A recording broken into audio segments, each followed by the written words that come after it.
అదిగో కడబూర ధ్వని మ్రోగు వేళాయను నా ప్రాణనాథా నీరాకకై నేను వేచియున్నాను నా జీవదాత నా జీవదాత నీ పిలుపుకై నేను కనిపెట్టుచున్నాను నీ పిలుపుకై నేను కనిపెట్టుచున్నాను.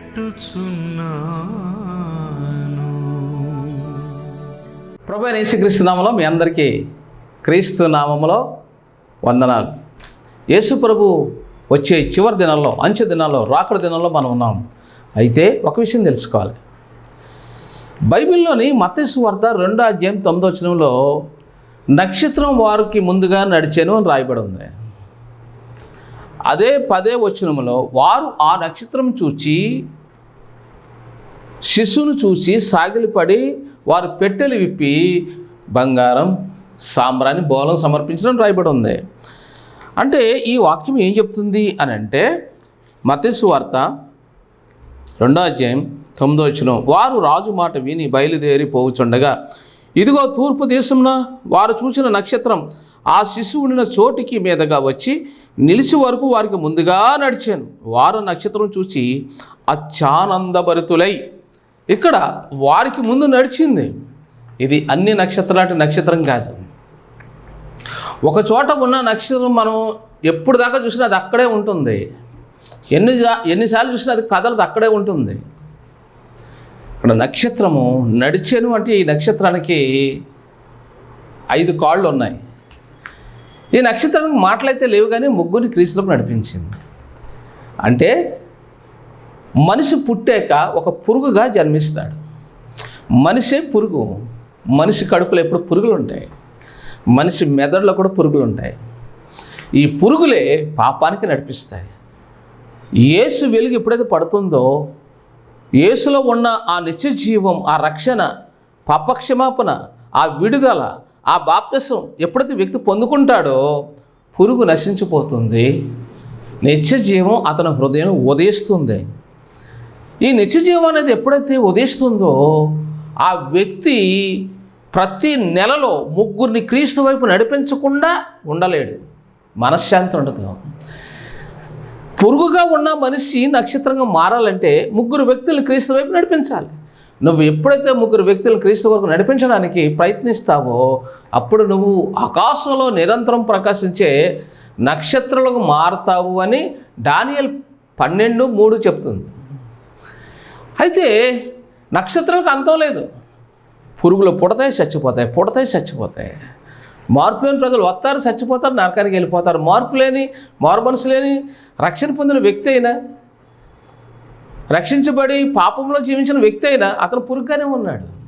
ఒక వ్యక్తి రక్షణ పొంది పాపంలో ఉన్నాడు, త్రాగుల్లో ఉన్నాడు, అబద్ధంలో ఉన్నాడు, కోపంలో ఉన్నాడు అంటే అర్థం ఏంటి? అతను పురుగుగా ఉన్నాడు. మరి అతను నక్షత్రంగా ఎప్పుడు మారుతాడు? మారు మనసు పొందిన రోజు. అరే బాప్తిసం పొందాడే, బాప్తిసం పొందిన ఏం ప్రయోజనం లేదు. బాప్తిసం పొందిన వాళ్ళు ఎవరు పరలోకం వెళ్ళరు. ఆత్మఫలాలు ఉండాలి. ఆత్మఫలాలు అంటే నీవు మారు మనసు పొందిన దానికి న్యాయం చేయాలి, నువ్వు పరిశుద్ధత కాపాడుకోవాలి, నీ సాక్ష్యాన్ని కాపాడుకోవాలి. అంతే సరిపోదు, ముగ్గురిని క్రీస్తు వైపు నడిపించాలి. అప్పుడు ప్రకాశిస్తావు, అప్పుడు నువ్వు పైకి వెళ్తావు. అంతవరకు కిందే ఉంటావు. నీ జీవితం పురుగు జీవితమా లేక నక్షత్రపు జీవితమా? రక్షణ పొంది ఇంతకాలం ఏంది, ఒక్క వ్యక్తికి కూడా సువార్త చేయలేదంటే దాని అర్థం ఏంటి? అయ్యా నేను చెప్తాను కానీ ఎవరు మారతలేదు, ఏం చేస్తే బాగుంటుంది? ఈ ప్రశ్న బాగుంది కదా. నువ్వు ఎప్పుడైనా సరే ఒక వ్యక్తిని మార్చాలనుకో, నేను మంచి సలహా ఇస్తాను, ఇట్టే మార్చేచ్చు మనుషుల్ని. నేను 40 ఏళ్ళుగా ఇట్టే మనిషిని మార్చేసేవాడిని. ఎక్కడికి వెళ్ళినా వాళ్ళు మారేవారు. ఎందుకు అలా జరిగేదయ్యా అని మీరు నన్ను ప్రశ్నించండి, నేను జవాబు చెప్తాను. ఇప్పుడు శీతాకాలం అనుకోండి, రగ్గులు పంచి పెడతాను, లేని వాళ్ళకి రగ్గులు ఇస్తాను, గుడికి రమ్మని చెప్పను, ఒకసారి ఇస్తాను, రెండోసారి బట్టలు ఇస్తాను, మూడోసారి టవల్స్ ఇస్తాను, నాలుగోసారి డబ్బులు ఇస్తాను, ఐదోసారి అన్నం పెడతాను. పెట్టాక అతనికే డౌట్ వస్తుంది. అయ్యా ఇదంతా మీరు నాకు పెడుతున్నారు, నన్ను చూస్తున్నారు, బాగానే ఉంది, కానీ ఇంతకీ నేను క్రీస్తుని నమ్మాలా అని అన్నాడు అనుకోండి అంజుడు. ఆ మాట నేను చెప్పలేదే, నువ్వు క్రీస్తుని నమ్ముతా నేను పెట్టలేదే, నాకు అలవాటు ఇవ్వడం అంతే, ఇచ్చాను, నీ ఇష్టం, నేను యేసుప్రభువుని నమ్ముకోమని చెప్పలేదే అంటాను. అతనిలో ఆలోచన మొదలవుతుంది. అయ్యా ఇంతకీ మీ మందిరం ఎక్కడా అని అడుగుతాడు. పలానా చోట. వస్తాడు, వాక్యం వింటాడు, మారుమనసు పొందుతాడు, నక్షత్రంగా మారిపోతాడు. దేవుని స్తోత్రం.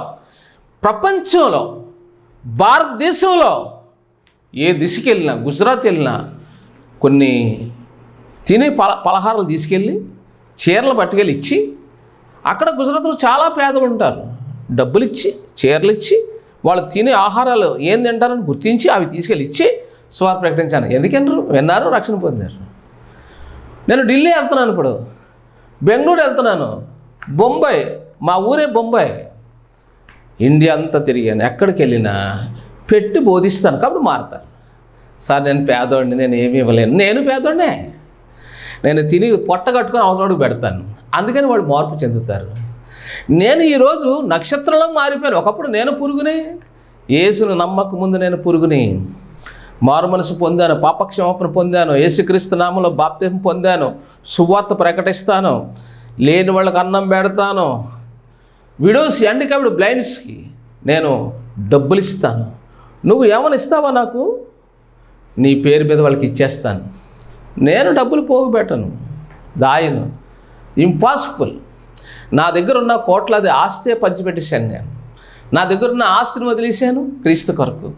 నాకున్న ఉద్యోగం విడిచిపెట్టాను క్రీస్తు కొరకు. నాకున్న సుఖభోగాలు విడిచిపెట్టాను క్రీస్తు కొరకు.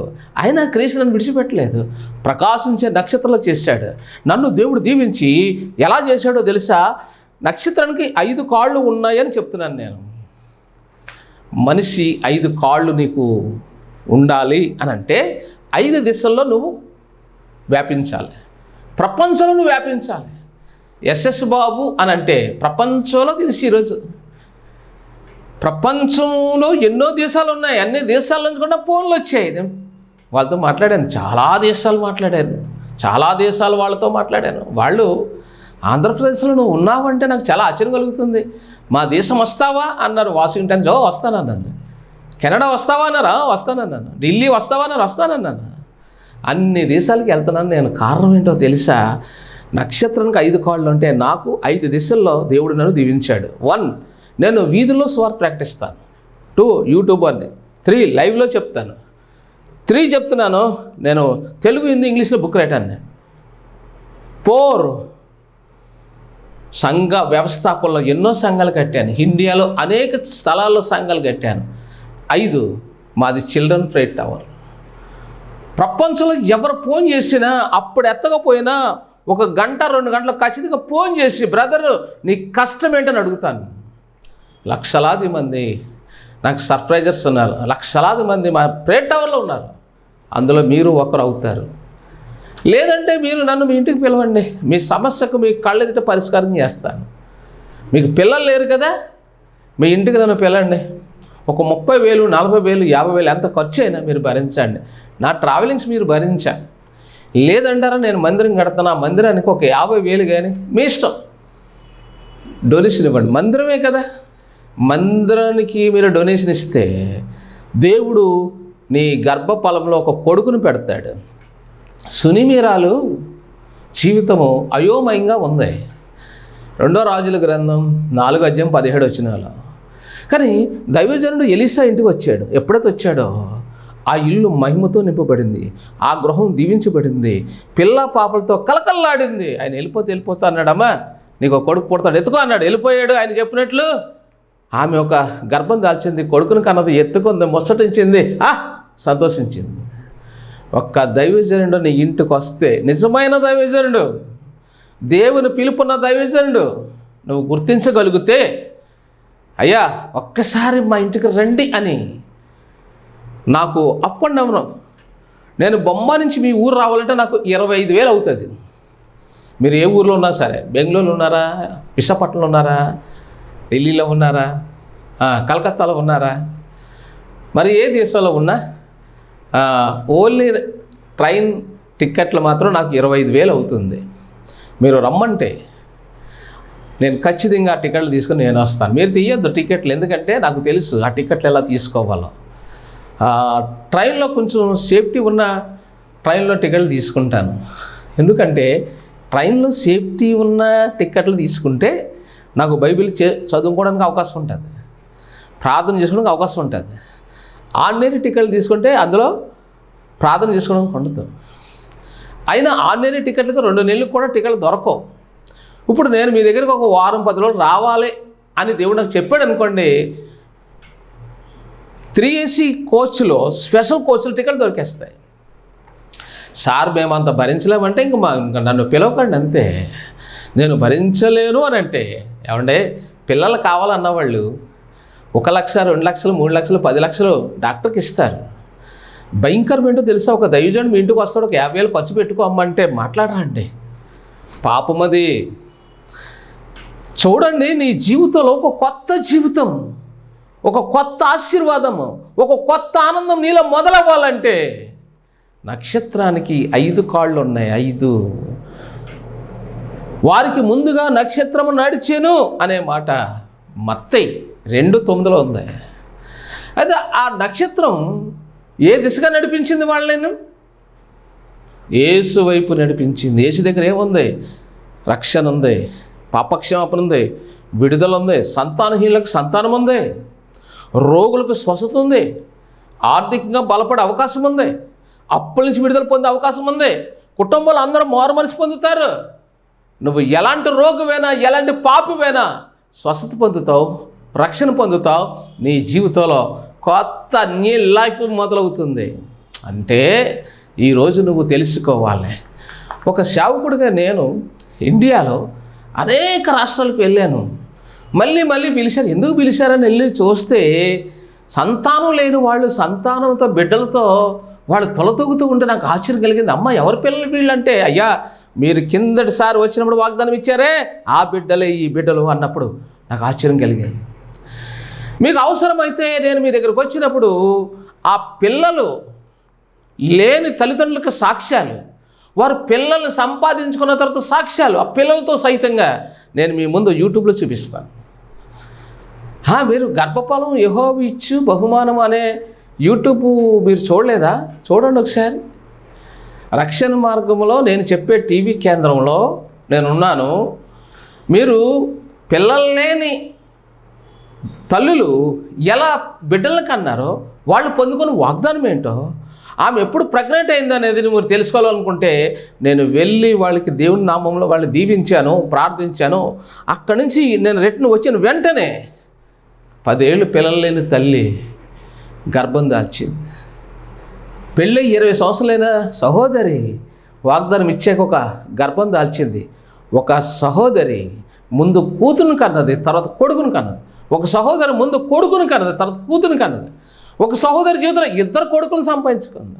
ఏమంటే హిందీ में कहती है एक खुशखबरी है, खुशखबरी उस औरत ने कहा मुझे बच्चा नहीं है, फादर मेरे लिए प्रार्थना करो. तो मैंने प्रार्थना किया, उनसे मैंने कहा बहन जी तुम्हें 2 बच्चा परमेश्वर देने का तैयार है, एक लड़का एक लड़की, तुम जरूर पप्पी दोगे तो मुझे तुम्हारा घर में बुलाओगे जरूर. నేను చెప్పాను, నీకు దేవుడు 2 బిడ్డలను ఇస్తున్నాడు, ఇచ్చాక నువ్వు నన్ను పిలుస్తావు, ఆ బిడ్డలు నేను ఎత్తుకొని పేరు పెడతానని చెప్పాను. అలాగే పేరు పెట్టాను నేను. ఇండియాలో ఎక్కడైనా సరే ఛాలెంజ్, చివరి కాలంలో ఉన్నాం, బ్రతుకుతే ఛాలెంజ్గానే బ్రతకాలి. ఈ నక్షత్రానికి 5 కాళ్ళు ఉన్నాయి. నక్షత్రము అనగా మనిషి ఒక వ్యక్తిగా పుట్టాక, రక్షణ పొందాక, సేవకుడైనా విశ్వాసైనా 5 కాళ్ళు అంటే 5 దిశలుగా నువ్వు ఫలించాలన్నదే దేవుడు 5 వ్రేళ్ళు పెట్టాడు. నక్షత్రానికి 5 కాళ్ళు ఉన్నాయి. నువ్వు రక్షణ పొందాక నువ్వు 5 దిశలుగా ఫలించాలని ప్రభు చెప్తున్నాడు. ఒకటి, నువ్వు వాక్యం చెప్పడం అనేది ఒక చినుకు. అది ఇంటికి వెళ్ళి పడుకుంటావు, చినుకు అది. అంటే చినుకు వల్ల పంటలు పండవు, వర్షం వల్ల పండుతాయి. యెషయా గ్రంథం 55:10 ఆయన నీ మీద వర్షమును మంచును కురిపించడం రాయబడి ఉంది. వర్షము అని అంటే అన్ని దిశలను వ్యాపించాలి. అంటే యూట్యూబ్గా చెప్పాలి, సంఘంలో చెప్పావు 1, 2 యూట్యూబ్లో చెప్పాలి, లైవ్లో చెప్పాలి, 3 నువ్వు బుక్ రైటర్గా మారాలి. ప్రసంగి 12:12లో ఉంది, ద్వితీయోపదేశకాండం 17:18లో ఉంది. నువ్వు చదువుతున్న బైబిల్కి ప్రతిగా ఇంకొక ప్రతి నువ్వు రాసుకొని ఉంచుకొని మనం రాస్తుంది. అంటే 3 దశలు. నెంబర్ 4 నువ్వు సువార్థికునిగా రోడ్డు మీదకి వెళ్ళి సువార్త ప్రకటించాలి. 5 నువ్వు సింగర్వా, పాటలు రాస్తావా, లేని వాళ్ళకి అన్నం పెడతావా. 5 దిశలు. మాది చిల్డ్రన్ రైటర్ ప్రపంచమంతా వ్యాపించింది. 2 నేను యూట్యూబర్ని. 3 బుక్ రైటర్ని. 4 సంఘ వ్యవస్థాపన, ఎన్నో సంఘాలు కట్టాను. 5 నేను పాటలు పాడతాను, వాయిద్యాలు వాయిస్తాను. 6 ఇలా చెప్పుకుంటూ వెళ్తే నేను దేవుళ్ళో నేను ఫలించాను. చిన్నప్పటి నుంచే నేను రైటర్ని. చూడండి, 40 ఏళ్ళు, ఈరోజు 10 ఏళ్ళు సేవలోకి వచ్చినోడు 4 కార్లు కొనుక్కొని కోట్లు గడించిన వాళ్ళు ఉన్నారు. నేనేం ఆశించలేదు. దేవుడు ఎంత గొప్పవాడో నేను నిజ జీవితంలో చూడాలనుకుంటే, క్రిస్మస్లో ఉన్న ఆనందాన్ని నువ్వు అనుభవించాలనుకుంటే, క్రిస్మస్ ఉత్తినే వచ్చేది. క్రిస్మస్ అనేది నీ జీవితంలో ఎంటర్ అవ్వాలంటే జక్కయ్య జీవితంలో జరిగింది నీ జీవితంలో జరగాలి. లూకాసు వార్త 19:8 జక్కయ్య నిలబడి ప్రభువా నా ఆస్తుల సగం పేదలకు ఇచ్చుచున్నాను అన్నాడు. ఇప్పుడు జక్కయ్య ఇంటికి యేసుని రమ్మన్నాడా, లేక యేసే జక్కయ్య ఇంటికి వస్తానన్నాడా? ఇక్కడ చాలా డిఫరెంట్గా ఉంది. జక్కయ్యని యేసయ్యను రమ్మని చెప్పలేదు, కానీ యేసయ్యే జక్కయ్య ఇంటికి వస్తానని చెప్పాడు. సరే వచ్చాడు, బాగానే ఉంది, కూర్చున్నాడు. కానీ యేసయ్య మౌనంగా ఉండి జక్కయ్య హృదయాన్ని పరిశీలిస్తున్నాడు. జక్కయ్య యొక్క మనస్తత్వం ఎలాడదో ఆయన ఎదురు చూస్తూ ఉన్నాడు. ఇంతలో యేసయ్య వచ్చాడు, ఆయన 12 మంది శిష్యులు వచ్చారు, బాగానే ఉంది. యేసయ్య జక్కయ్య ఏం మాట్లాడతాడో చూద్దామని ఎదురు చూస్తున్నాడు. అప్పుడు జక్కయ్య అంటున్నాడు, జక్కయ్య నిలవబడి ఇదిగో ప్రభువా నా ఆస్తిలో సగం పేదలకు ఇచ్చుచున్నాను, దేవుని స్తోత్రం కలిగి. ఏం మాట అండి, ఎంత గొప్ప మాట అండి అది. జక్కయ్య నిలబడి పేదలకు సగం ఆస్తి ఇచ్చేస్తున్నాడు. అతని దగ్గర 100 కోట్లు ఉన్నాయి, 50 కోట్లు అంటే పేదలకు ఇస్తాడంట, 50 కోట్లు అంటే దేవుని సేవకి శిష్యులకి ఇచ్చేస్తాడు. ఎంత గొప్ప త్యాగం అండి.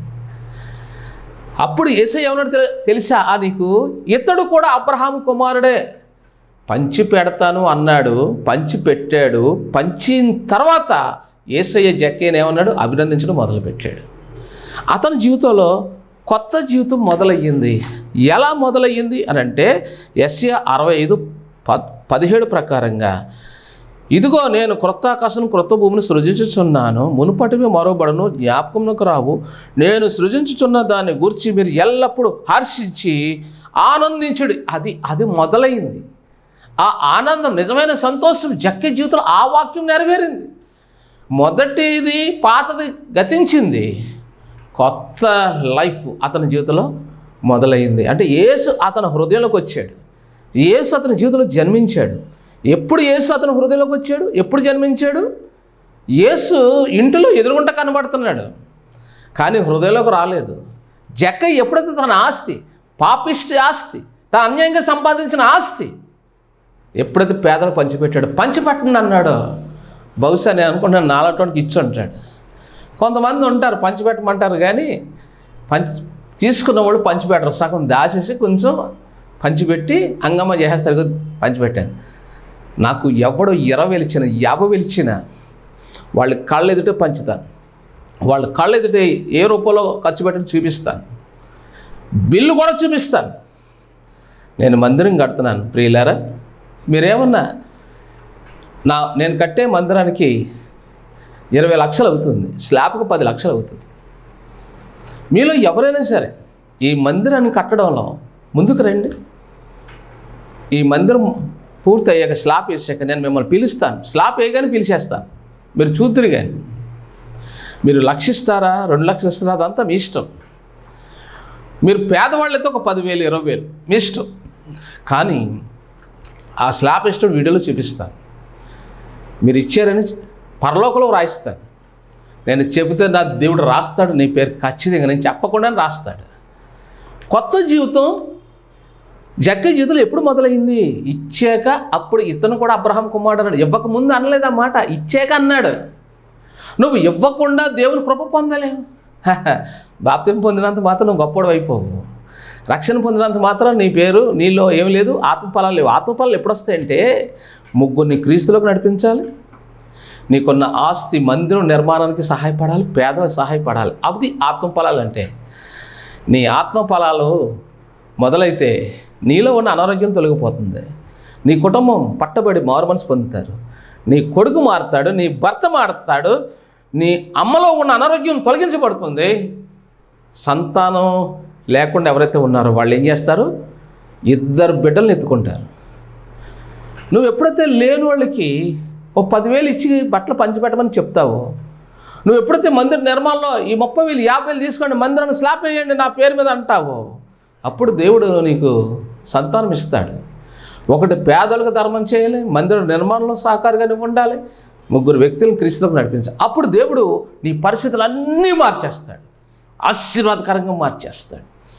ఖచ్చితంగా అప్పుడు క్రీస్తు నీలో కూర్చుంటాడు, నిన్ను నడిపిస్తాడు, పరిశుద్ధాత్మని అభిషేకిస్తాడు.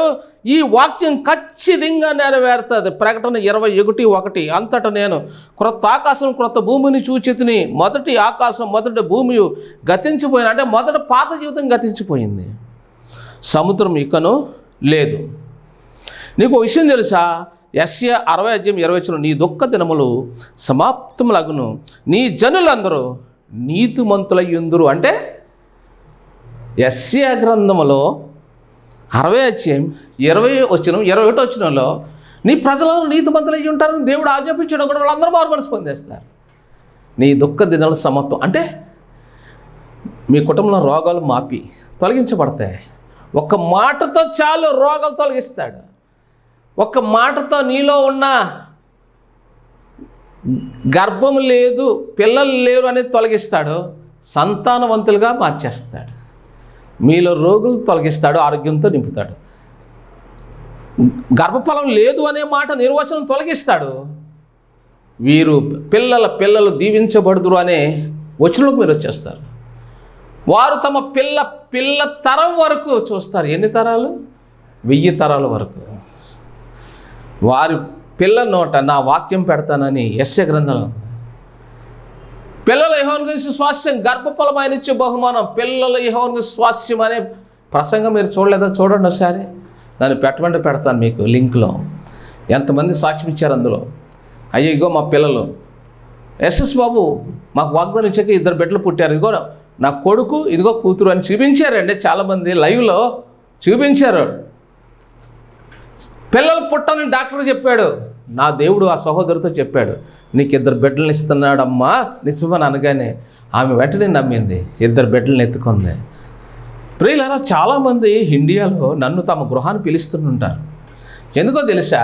నేను ఆ గృహంలోకి వెళ్ళి ఎప్పుడైతే ప్రార్థన చేస్తానో, ప్రార్థన చేసి వారిని ఆదరిస్తాను, ఆధ్యాత్మికంగా బలపరుస్తాను, అక్కడి నుంచి వచ్చాక వారి జీవితంలో నిజమైన సంతోషం మొదలవుతుంది. 1 అనారోగ్యం నుంచి విడుదల పొందుతారు, 2 ఫైనాన్షియల్గా వాళ్ళు దీవించబడతారు, అప్పుల నుంచి విడుదల పొందుతారు, 3 గర్భఫలం, పిల్లలతో సంతోషంగా ఉంటారు. ఒక సహోదరు నన్ను పిలిచింది, వాళ్ళకి ఉద్యోగం లేదు, ప్రార్థన చేశాను, ఉద్యోగం వచ్చింది. ఒక సహోదరు సంతానం లేదు, ప్రార్థన చేశాను, సంతానం కలిగింది, 2 బిడ్డలను ఎత్తుకుంది. కొందరు రోగులుగా ఉన్నారు, వాడు స్వస్థ పొందారు. నాకు ప్రభు చెప్పిన వాగ్దానం ఒకటే. 2వ రాజుల గ్రంథం 4:17 ప్రకారంగా సినిమిరాల ఇంటికి ఎప్పుడైతే ఎలీషా వచ్చాడో ఒక కొడుకుని ఎత్తుకుంటాం అన్నాడు, అన్నట్టు ఆమె కొడుకుని ఎత్తుకుంది. సంతోషం మారు మ్రోగింది. ప్రియులారా, కొర్నేలు పేతుని ఇంటికి పిలిచాడు, వచ్చాడు, ఇంట్లో అందరూ రక్షించబడ్డారు. లూదియా పౌల్ని పిలిచింది, ఆ ఇంట్లో అందరూ రక్షణ పొందారు.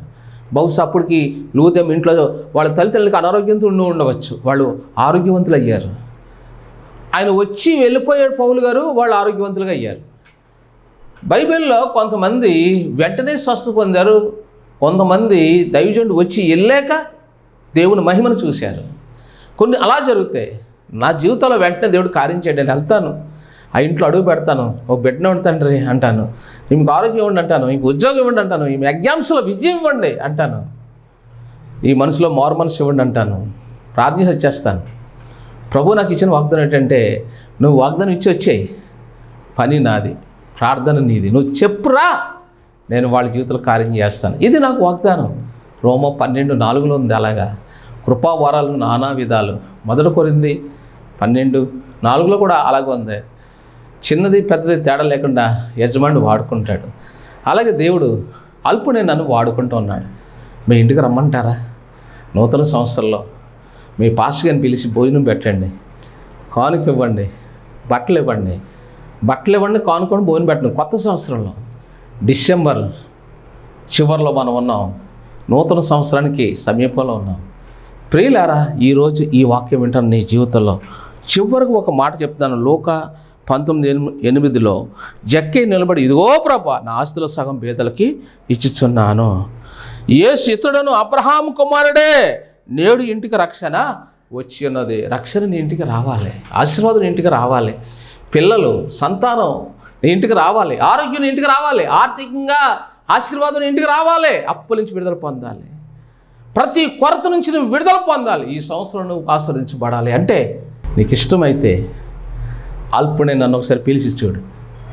ఖచ్చితంగా నీ దుఃఖము నాట్యంగా మార్చబడుతుంది. యెషయా గ్రంథము 60వ అధ్యాయము 20వ వచనం, నీ దుఃఖ దినములు సమాప్తములగును, నీ జనులందరూ నీతిమంతులయ్యుందురు. అలాంటి కృపే దేవుడు నీ కుటుంబానికి, నీ హృదయానికి, నీ జీవితానికి ఇచ్చి చిరునవ్వుతో, సంతోషానందాలతో, పిల్ల పాపలతో, ఆర్థిక స్తోమతతో, ఆరోగ్యంతో దేవుడు నేను నింపును గాక. ప్రార్థన చేస్తాను. పరిశుద్ధుడా, ఈ వాక్యాన్ని బిడ్డలు దీవించండి, ఈ కుటుంబంలో నీ కార్యం జరిగించండి, ప్రతి అడ్డు ఆటంకం తొలగించండి. కొత్త జీవితం, కొత్త ఆనందం, కొత్త సంతోషం వీరికి ఇచ్చి వీరి దుఃఖాన్ని నాట్యంగా మార్చినందుకు స్తుతిస్తూ యేసుక్రీస్తు నామములో ప్రార్థిస్తున్నాం తండ్రి, ఆమేన్. వందనాలు. విద్య లేని పామరులు విధేయులై ప్రతికారు, విద్య ఉన్న సోమరులు మందిరాలకే రారు. తూర్పు దేశపు జ్ఞానులే మోకాళ్ళు వంచినారు, చదువు పదవు ఉంటే చాలు మోకరించరు వీరు.